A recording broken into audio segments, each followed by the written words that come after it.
Hello, and thank you for joining me here. You know, we all owe it to ourselves every day to be the best we can be. And ultimately, we owe it to those we care about the most to give them the best version of ourselves that we could be. You know, building a healthy relationship is not easy. It definitely takes a lot of intentional work. So this series is going to be about the life skills that is required in order for us to build those healthy relationships. So we're going to be talking about things like active listening, how to actually ask a question. What does it take to build respect, trust, and what role does consent play in a relationship?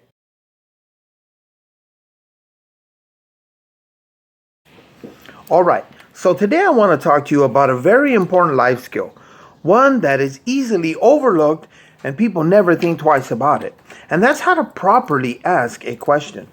Now, I know what you're thinking. I can see that look on your face. You're like, what's the big deal to asking a question? Well, have you ever thought about how many times people, after they ask a question, find themselves straight up frustrated, misinformed, or downright just discouraged because they didn't properly know how to ask a question?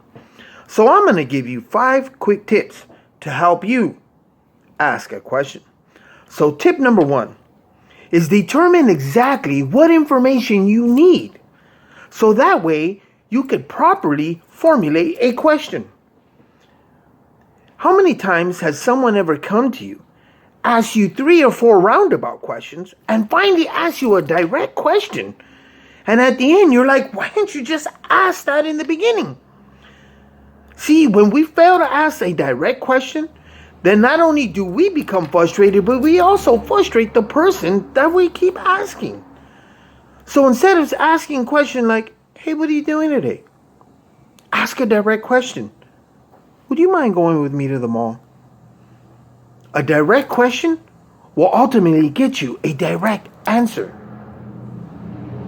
Tip number 2. I want you to think about who it is you need to ask that question to.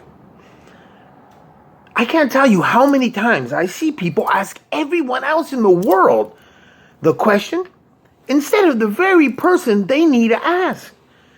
And what happens is when we get everyone else's opinion, then we start to formulate an idea of what the answer should be.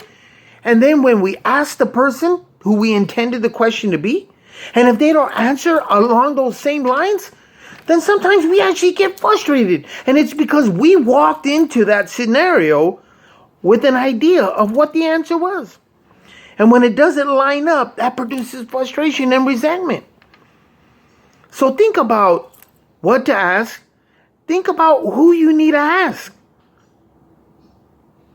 The next thing I want to talk to you about is think about the tone in which you ask the question. How do you actually ask that question? Do you ask a question like, do you want to go with me? Because think about what your message you're actually sending to that person while you're actually asking the question. Or how about the method you use to ask the question? Some things just can't be asked through a text message. Not going to work. The next tip I want to give you is this. Think about the timing and the place to ask that question. Have you ever been asked something that you might have been willing to answer in a more private setting, but you feel like someone put you on blast, asked you in front of everyone else about your personal business? So you got to think about the right time and the right place when you ask that question. Tip number 5. Ask the question. You don't know how many times I've seen people actually know exactly what they need to know, exactly who they need to ask.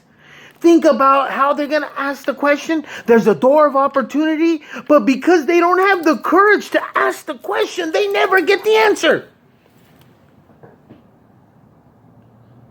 Find the courage. Ask the question. Those are 5 quick tips to help you properly ask a question.